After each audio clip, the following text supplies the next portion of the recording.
that doggie in the window. I do hope that doggie was safe. That doggie in the window. Oh, one would so widely tell how much is that doggie in the window. I hope that wasn't real dog shit. It was.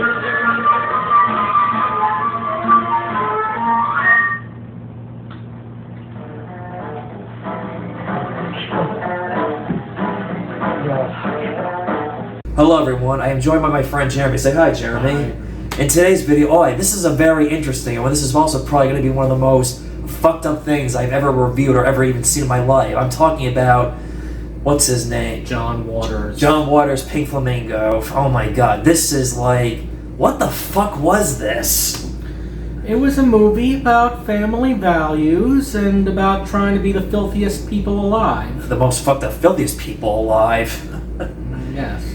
I tell you, like, this is like a movie I've heard about before, and I've heard of like John Waters, but I just have never really like. The only thing I really saw of John Waters was the remake, The Hairspray, but he only consulted that film, and He had a cameo in it. All right, well, it's been a while since I've seen that film, but this was like over the top and like again. What the fuck is that?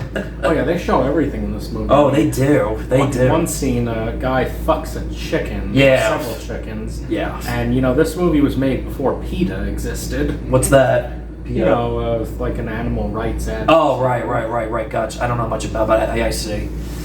Yeah, this is just, I don't know. This is like a film I just did not know what to make of. I thought movies like Rocky Horror or The Last House on the Left were weird, bizarre films. I don't know, I think I may have changed my mind about that. This is more bizarre than that. This movie is joyfully obscene. Yeah. Definitely also a big cult following. And, Oh, yeah. Yeah, right up there with other, like, cult films. Yeah. Yeah. I've met John Waters. He's a very nice man. Despite what he just directed. Yeah. And it's funny how, like, in that disc you have of it, they have like a vomit bag and stuff. Nope. I guess very own barf bag. I guess people were like really vomited when they saw this movie back in the day. I can't even imagine. Well, I didn't vomit, but I still had like I think this is the first time I've watched a movie where I had like I've done like facial expressions with a movie, but not like this is the most like facial expression I've seen because every second was like I didn't know what to make of it. Like it had sex with chickens or incest. The list goes on, or Cannibalism. That too. And yet they're the heroes. Ladies and gentlemen, the cannibals are the hero of this movie. It's about a war between different sets of filthy people trying to be the filthiest people alive. Right. It was like a competition who was more filthy, and like this is like a universe where filthy seems to be normal, I guess. Yeah, that is just. Oh my god! I just wish that I could have filmed you like showing me how my expressions were, but you're gonna see that in the intro to this video. Well, I recorded your reaction to the final scene. Oh yeah. Just wait till you see that. Also, the part like when they those two girls who are like on the underground who are like being raped for like for babies. They're being inseminated so that the marbles can sell their babies to lesbian couples. Right. Yeah, then they get, at least they do get their revenge when they chop off his manhood off. Yeah. But he does get in the end. Now he knows how John Borbett felt. Bobbitt felt, thank you. Oh man, this is just like a what the fuck did I just watch and a what the fuck kind of movie is this? It's certainly out there. Do you really enjoy this movie somewhat to a degree? It's funny in parts. I guess. It's just what they were able to do back then. It's then shocking. again, this was the 70s. This was like the new Hollywood. Then again, this was like grindhouse exploitation films that were so big back in the 70s, and this is one of them.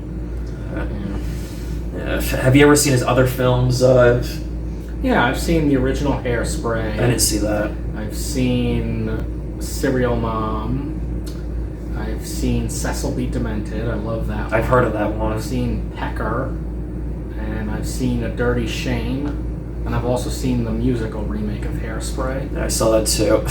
And this is basically my, I guess the first, like, would you recommend this as a first John Waters or something else to, like, ease into it? I'm not sure. I mean, if you really want to explore John Waters' filmography, I would recommend this film, but I would only recommend it if you have a strong stomach and you're not easily offended. Well, I wouldn't say I wasn't offended, and my stomach was strong, but there were times where it's like I was laughing hysterically, and I felt a little bit brutally tortured, but not in a bad way, you know. It's but still, it was also a movie I just don't know what to make of this. It's like it's one of those what the fuck did I just watch? No, really, that's how I describe this film. Like, what the fuck did I just watch? I don't know why this movie felt like a parody, like fucked up porn version of like one of the American the American Horror Story season of Freak Show. If you know what I'm talking about. Yeah, I think Yeah. I know. That's one way of describing this, like a porn parody version of American Horror Story. That opening shot when we're first introduced to like the mother sitting in like a baby crap. Yeah, and I think at first I'm like, is this supposed to be like a woman? I think that she's a woman child or a baby. Yeah. Well, she's the mentally ill mother of Divine, Right. whom they keep in a playpen. Right, I see that. And then she seems to have a thing for eggs. She must love eggs a lot. Loves her eggs. Yeah, she married the egg man. Yep. Life is like a box of eggs. Oh my god. And of course, we have to talk about that infamous ending scene. Oh, when they when Divine eats the dog shit. Oh yeah, right. Oh god.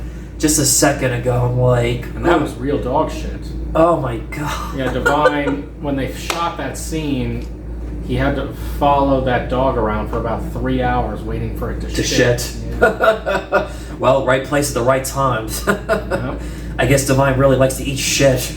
Well, no, he only did it because it was in the script. Right. Oh, boy, the Academy Award goes to Divine for eating Best Shit Award. Yeah, I don't know. This is like a fucked up movie where, again, like Jeremy said, you have to have like a strong stomach and don't be offended easily. And I don't know. Do I recommend it to everyone? Probably not. It depends on if you're someone who's got a strong skin. Me, I guess I just couldn't tell you how I managed to watch this. That's all I can say. Would you agree? Yeah, I'd agree. Yeah.